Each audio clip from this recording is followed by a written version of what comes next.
There are practical and fundamental things that will make you money. These are more quirky behavioral habits. That's how billionaires work. Good for my energy, good for my results, good for my net time leverage. Bosh! 7 weird habits that have made you millions. I must admit, I was shocked by number 7 the most. I know the one you're talking about. Yeah. Quite a few people got really upset with me about that one on LinkedIn. I love posting anti-wanky LinkedIn content. My LinkedIn's blowing up at the moment because there's so much wanky, regurgitated shit on how to be success from people who are broke and just copying other people's posts and using AI and commenting on each other's stuff. LinkedIn's become a bit wanky, so I'm on an anti-wanky crusade on LinkedIn to tell you what really fucking works. So I upset a lot of wokies with number 7. All right, number 1. Afternoon naps. 20 minutes on average around 3 p.m. means I can work at least an extra 3 hours a day. So I get up really early, between 2 and 5 a.m., and work early. And because of that, come 3 o'clock, I'm having a coma or a stroke. And so I would just dribble my way through till 9 p.m. And struggle to get anything done or even be in a good state to relax and enjoy myself. And then I started these naps and I resisted them because I wanted to resist getting old. Because having an afternoon nap sounds like I'm 75 and I'm 45. But literally a power nap between 8 and 20 minutes gives me 3 hours more energy. And so I can go. I'm not saying anyone should get up at 2 to 5 a.m. I'm telling you I do. You've got to work out your own flow. That's why I wrote Routine Equals Results. Everyone's giving you advice about the 5 a.m. club or when you should get up or when you should go to bed and how much sleep you should have and blah, blah, blah. Most of it is generic. The reality is, depends on you, but you need to find out your own flow, vibe, test, so you can get Routine Equals Results for that. But the afternoon naps gave me 3 or 4 hours more energy. So do you think the 5 a.m. club's a bit of bullshit? I think that it's bullshit that you have to get up at 5 a.m. to be successful. I think that's bullshit because Taylor Swift, she does her gigs at 11 o'clock at night. UFC fighters fight at 1 a.m. What, are they broke? No, they're rich. So it depends on your industry because in your industry, you might, like comedians, they're working from 11 till 1 or 2. So that's bollocks that in order to be successful, you have to get up at 5 a.m. That's bollocks. A lot of people are getting up at 5 a.m. and posting how everyone else is a loser who's in bed, but not actually doing any work. However, I find in the mornings, no interruptions, no loads of emails, no loads of social media posting. So it is a good time to get shit done without distraction. And what you do generally find is the entrepreneurial types of people. Again, I wrote about this in Routine Equals Results. There's kind of 5 main types of people in terms of our circadian rhythm. You know, the arty types come alive at 11 o'clock at night. And they can work all the way through and they get up really late. Or teenagers. So, yeah, for me, early works. I love the feeling of it being 8:30 and everyone else is stuck in traffic going to work and I've done most of my day's work. I fucking love that feeling. The momentum for the day is epic. What do you do in those hours then? What's your priority work on those first few hours before everybody else gets started? So get up, autopilot, get my 4-shot coffee. I went to Starbucks and I said, I'll have my quad espresso and a needle, please. And she was like, what? We don't sell needles. She didn't get my humor. But I mean, if, you know, I inject my coffee into my eyeballs or between my toes. Yeah, so coffee straight away. And then I work on my leverage tasks. So in my book, Life Leverage, I talk about how to-do lists are pretty much a waste of time, but to leverage lists, that's how billionaires work. So LMD, leverage, manage, do, in that order. So my first tasks are, okay, what tasks do I need to outsource to other people? Who do I need to instruct? What partners am I working with? Other people. Because if you think about it, I could start at 6 a.m. and bury my head down in work, head down, arse up, digging like a dog. Don't know, maybe I could get $5,000 worth of work done in 3 hours. But imagine if I put my head up like a meerkat and go, okay, David needs instructing on content and I need to talk to Kane about one of our partnerships. And in an hour, I set 10 people off And they can then go, then I've got them all working for me. So I try and spend the first hour and a half doing that. Then M of LMD, leverage, manage, do. M is management. So that is, what tasks have I sent out to people that I need to chase, check the deadline, see if they need any help, and then I do those. And then only then do I start my own tasks. And that usually starts at about 8 to 8:30. I write content in the morning. I was gloating to you earlier that I'm about 10 posts ahead on LinkedIn. So I'm trying to write as many LinkedIn posts as possible.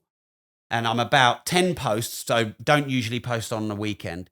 So I'm essentially 2 weeks ahead. So I write those in the morning. I do my lives at about 8:30 a.m. I go for a walk after that and do my voice memos. I batch them in a day. 9:30 to 10, then I might do ice bath or workout. So by 10:30, 11, I've usually got my day's work done. I do my meetings usually between 12 and 3. It used to stop at 3 because I used to have the stroke at 2:59. You know, everyone in the meetings could just see one half of my face dropping at like 3 p.m. But if I do the naps now, then I can get on till sort of 5 or 6. Sometimes I just have naps in the office. You know, we've got those 2-seater Chesterfields. And if you see me laying in them with my legs halfway out, sometimes I just have a nap there. Bosh! I know you said these are the quirky ones, but actually this is very tactical. Because I think if somebody's spending their whole life just doing the 9 to 5 or 9 to 6, and they're a business owner, and they're constantly being bombarded with other people's problems, it's like you pretty much only survive in those hours. Whereas because you're doing so much before, that's the growth tasks. And then the middle bit, the 9 to 5, is just dealing with everybody else's bullshit, doing the meetings, doing the operational stuff. Yeah, and some of it can become bullshit if you don't manage it. But a lot of it's really important. So for example, today, I haven't got many meetings, but I've come in and I'm walking around and I just caught up with our head designer, going to catch up with our head of marketing, catch up with our head of finance, catch up with our head of events. I'm going to walk to Starbucks with our head of commercial. So because I've done all my work this morning, early, leverage, manage, do, I've got time to be present, come up with ideas, be around for people, have conversations, which is where a lot of the business is done and the solutions are created. Well, let's go to number 2. Micromanaging. Apparently the huge no-no in business, but until someone executes perfectly and can manage themselves, I check and chase. Works every time. Right. All this wanky content on LinkedIn saying how bad micromanagement is and how toxic all these managers are. Let me ask you this. If you were managing someone and they were really fucking good, would you micromanage them? No. If they were just cracking on, getting their shit done, not needing any help, and they were actually really good and you couldn't do without them, you wouldn't even check in with them. So micromanagement only happens when people aren't doing their fucking job properly. It's not a toxic manager trait. It's a member of staff who's not doing their job and you feel the need to get involved. I don't micromanage anyone who's good, but I micromanage the fuck out of people who are apathetic, disengaged, failing, or trying but failing. And it just depends which one of those, the stage they're going through, as to how I micromanage. So if you need them out, you performance manage them out, which is micromanagement. If they're trying really hard and they've got all the right values, but they're just not doing a good job yet, you need to help them. You need to sit over their shoulder and show them what to do, which is called micromanagement. So micromanagement's become this satanic term in management. I actually think it's one of your best skills. And I don't see anyone who's criticizing micromanagement and is calling managers toxic on LinkedIn with any staff.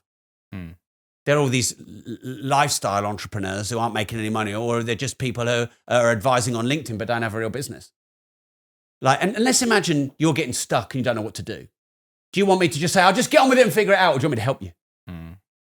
You probably want some help and some guidance. Now, look, maybe people define micromanagement as a disrespectful way of overshadowing your work. I see micromanagement as managing the details. If you have got a £15 million loan with a bank for a 100 apartment block. Are you just going to let the lawyer crack on, or are you going to micromanage the lawyer a bit? You tell me. 15 million loan, 100 apartment block, 20 million project. Oh yeah, lawyer, crack on. Or are you going to want to know what the lawyer's doing? You're going to want to read the contract yourself. Of course. Now, I'm a big champion of getting good people on side. I believe find good people, let them crack on. But the bigger the project, the more you need to be involved. And the less they're achieving what you want, the more you need to micromanage them to achieve what you want. Number 3, going from 2 to 3 coffees a day. 6 a.m., 10 a.m., 1 to 3 p.m. fuel evenings. Straight between the toes. Woo! Yeah, so I used to have my coffee when I got up between 2 and 6 a.m. And then I'd have another one 4 hours later. And then I'd try a third one in the afternoon and it just wouldn't land right. It'd make me feel a bit anxious and edgy and blah, blah, blah. But all of us have a caffeine amount, which is optimum. All of us have a caffeine amount, which doesn't really do much. And all of us have a caffeine amount, which sends us into fucking anxiety. And it's pretty much the only drug I know, not that I've had a lot, but I've tried a few bits and bobs, and it's the only drug I know which doesn't really have much downside other than slight tiredness. So I'm just going to put it out there and say that coffee is good. Find your optimum amount. So I was having my last coffee at 10 a.m. And so then that was part of why I was crashing at 3. Now I have my third coffee about 4 hours after my second coffee, and basically hammer all the way through now until I can work now from 3 a.m. to 9 p.m. And as I'm an entrepreneur, that's what I want to do. Interesting. Yeah. Okay.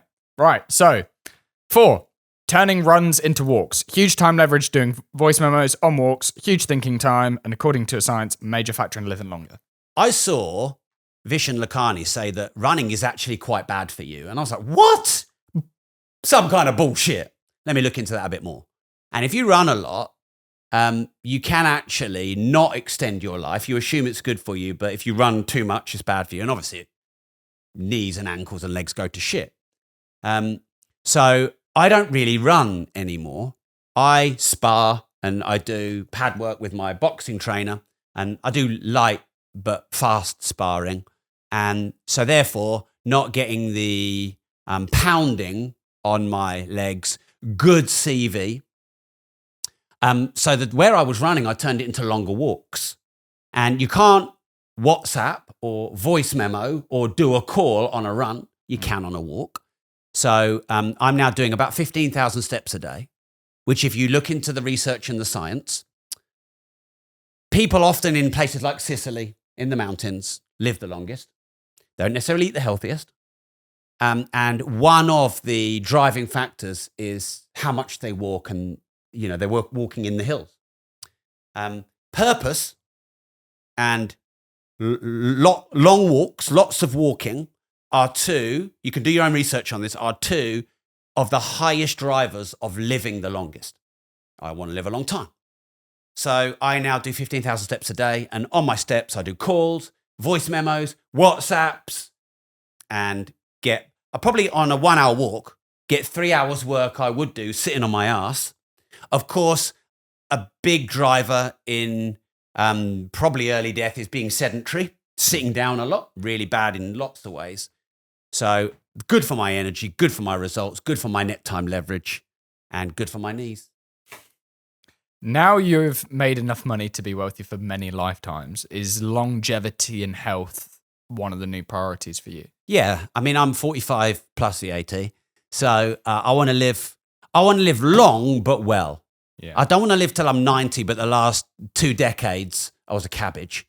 I want to live till I'm 105 and die making love to a 25-year-old nurse there who's supposed to be looking after me. Because my wife has straight up said, I'm not wiping your ass and I'm not looking after you when you get old. You can get a 25-year-old nurse for that. She's straight up given me the permission. Great.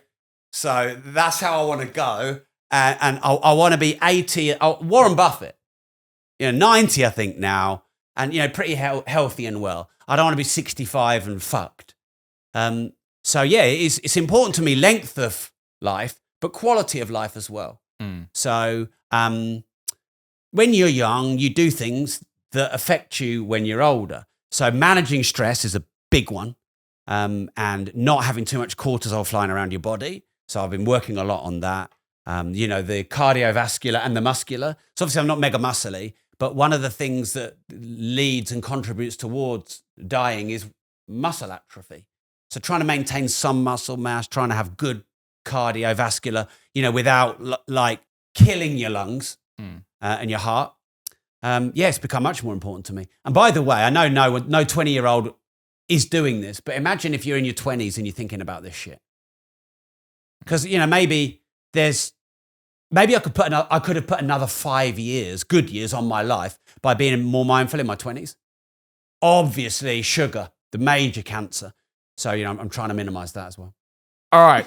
Number 5, spending a lot, capital letters, on clothes. No labels, just a few great brands. A small number of very high quality clothes means buy once, last 10 years plus, and you feel confident. Yeah. So one of the ways I got broke was buying things I couldn't afford to impress people I didn't even know or like. And I've realized now in my 40s that is a sure way to go broke. Like, if you want to know, one of the quickest ways to go broke is trying to impress people. Spending money you don't have, trying to impress people. So I don't wear branded labels anymore. And any branded label I wear, it's just because it's 10 years old. I wear clothes that I like, that are of good quality, that last, that make me feel good. And expensive clothes make me feel good. So no labels, but also there's something called decision fatigue, where there's a paradox in choice, where when you have to make too many choices, it becomes overwhelming. This is why Steve Jobs always wore black, because he never had to think about what clothes to wear in the morning. So it's one less decision in the day to make. And when you're a billionaire and you've got 150 decisions in a day, what to eat, what to wear, etc., if that's all taken out of you, you've got energy and time. So I wear McQueen on the top, Armani on the bottom, and Louboutin on the feet. And it's easy and makes me feel good, and I buy less but good quality. I've got like 15 of these polos. I never have to worry about looking about what kind of polos. And I think that's a little bit of a life hack, because I think if you go to an event and you feel good, you could raise the money, you could find the partner, you could sell the product. So I don't buy into this just wear cheap, shitty clothes. Don't buy into that at all. Because also, buy cheap, pay twice. Now, a decision you might have to make is which watch to wear. Yeah. So watches for me are a passion. And yeah, there's a little bit of impressing people in it. I think you're allowed to do it a little bit. Especially, the thing with watches is it can impress someone, but it's a door opener. If you're wearing a Patek Philippe, then anyone who knows that watch is someone you want to know. So I went and interviewed a billionaire recently, my 22nd that I met or I know, and he had a Patek Philippe Aquanaut on. So I just mentioned his watch. I've got a Patek collection myself. And then we were just talking about watches for about 15 minutes after the interview. Patek's his favorite brand. It's my favorite brand, or one of. And all of a sudden, you've got extra rapport there. So I think with watches, it'll open a door. So if you said to me, I've got 10 grand and I've got option 1, leave it in a savings account. Option 2, buy a Rolex. Buy a Rolex all day long. If they're your two options. Because you put it in a savings account, it'll go down in value. You buy the right Rolex, it'll at least equal inflation. Might not go up, but it'll equal inflation, which essentially is going up. And, you got Rolex on. To know what a Rolex is to be a certain type of person. And watches is a bit of an addiction of mine, but it's an addiction that doesn't spiral me. Like gambling or some other addiction can spiral you into dark places of depression. Whereas buying nice watches that don't go down in value, the only downside is I've locked cash away and I'm not as liquid, or maybe it could get nicked, or I've got insurance. So there's higher downsides. Okay. 6, voice memo myself. Fast, accurate, real-time reminders. Use AI to transcribe. Get the work of 3 or 4 people done. Yeah, so people didn't really understand what I meant by this in the comments. But if ever I have an idea that pops into my head, whatever I'm doing, like if I had one now, I would stop and I would just voice memo it to myself in a WhatsApp group I've set up with me, myself, and I. If I ever see any content that inspires me, I have a content group on WhatsApp with me, myself, and I. I could have it with my social media team, and we put content that inspires us or ideas in there. And all of your ideas in real time are centralized in one place. What you can do is go a step further and you can do your content via voice memo, put it into your WhatsApp group, and then AI can transcribe it. And then it can be LinkedIn, article, web. So it's just a little hack. There's lots of little hacks that work really well, like making sure that you and all the people you work with use the same software, same email software, same calendar software, so we can integrate and link our calendars and diaries to each other. Little simple hacks like that make a big difference. You told me about that WhatsApp group one, and it has made a huge difference. So I've got one for content and I've got one for ads. Yeah. So if I'm scrolling through Messenger or Facebook or TikTok, whatever, and I see a great ad, it goes in there. So then when we're doing new creative, it's like, there's some inspiration. Yeah, you just hit the share button and put it in the group. If you've then got to stop, open your email, type out an email to yourself. Yeah. You might be busy, you'll forget. It's as much about capturing the butterfly of an idea.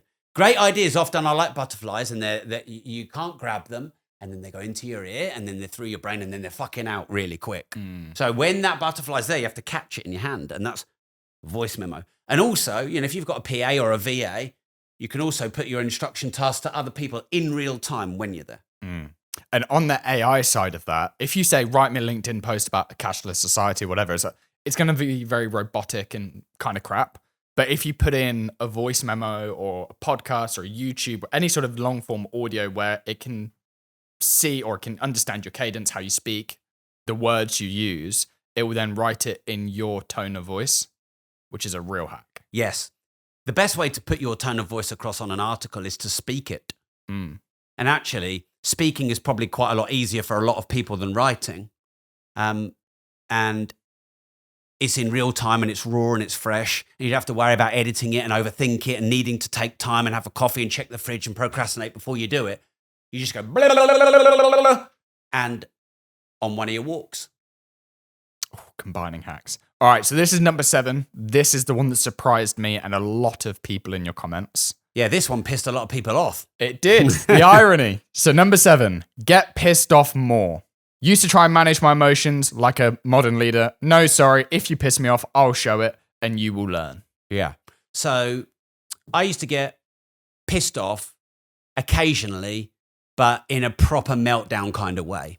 So growing up, my dad had major anger challenges. And so my family would all conflict avoid and people please because of my dad's anger. And so we all learned to be people pleasing conflict avoiders. And so when you're like that, you repress all your emotions. And so, because one of my mentors, John DeMartini, he says, if you've got the choice between pissing someone else off or pissing yourself off, you should choose them every time. And so I just piss myself off repressing all these emotions until I'm like fucking 30 years old. I'm an adult and I can't even express myself because I'm worried about pissing someone else off. And then I read a book called Radical Honesty. And I spent 6 months like just telling everyone how the world is and pissing off too many people. and that causing me a lot of issues. And what I've learned now is if something is really important to you, of high value and matters a lot and is of high value and it's pissed you off, you don't have to fucking pretend to be a modern leader and dress it up and shit sandwich it and worry about their emotions and their mental health and needing to have a meeting with HR and, a witness and all that. You can just go, I don't like the way you did that. Don't do that again. I reckon in the end, you'll respect me. If I'm pissed off with something that you did and I showed it in a very firm and direct way, I didn't shout and scream at you, but I let you know that I was pissed off. Let's say, for example, we're partners, yeah? So I'm not going to talk to you like a piece of shit. I don't talk to anyone like a piece of shit, really. But I definitely don't my partners. But let's say I'd spent 50 grand putting on an event and you turn up 20 minutes late. If I don't say to you, never do that again, you might do it again. You might not respect me. If, like, you know, I could say, hey, Kane, what went wrong with this talk? You're just going to try to avoid the fact that, you know, the elephant in the room, you're 20 minutes late. If I said, it is unacceptable for you to be 20 minutes late for a talk, unacceptable. And if you do that again, we're going to have a conversation. You're not necessarily going to like it in the moment. I'm not necessarily going to like how that feels. But I'm going to feel like I was honest and you're going to respect me. And there's too much wanky content on LinkedIn about, you know, we should never get pissed off and always control our emotions. I think it's good to control your emotions until something happens that pisses you off. It pisses me off that all these major corporations aren't taking cash. It pisses me off that there's these riots and people can be arrested for writing posts on social media. It pisses me off that they're blaming the far right on the riots when people have been angry since Brexit fucking 6 years ago. Pisses me off how high all the taxes are, yet Rishi got a 40 million a year budget, the UK Prime Minister, for his helicopter and private jet. Pisses me off how energy and heating and electricity went through the roof and people were paying thousands for their electricity, yet the electricity firms were making world record profits and the government did nothing. All that shit pisses me off. And I control and manage my emotions and go, oh, this is just natural. This is just human life. This doesn't affect me. I'm not going to let it bother me in any way. I'm actually denying my truth. So don't get pissed off when someone cuts you up in the car. Just after you. Don't get pissed off on trivial shit. But when something really fucking matters to you, leverage being pissed off. Boom. Boom. And by the way, if you don't share this, it's going to piss me off. Yeah. Silver has crashed. It's back to its price in 1974, and I'm going to buy more. And if you'd like to learn how to invest and build multiple streams of recurring income, I recommend you join Money.School. Money.School is my global financial education platform to help as many people on this planet get better financial knowledge. For less than 4 Starbucks coffees a month, there are hundreds of hours of courses, resources, and masterclasses going back a decade to teach how to make, manage, and multiply money and gain financial freedom. So join thousands of other money and freedom seekers on the link money.school and start today your journey to financial freedom and more money.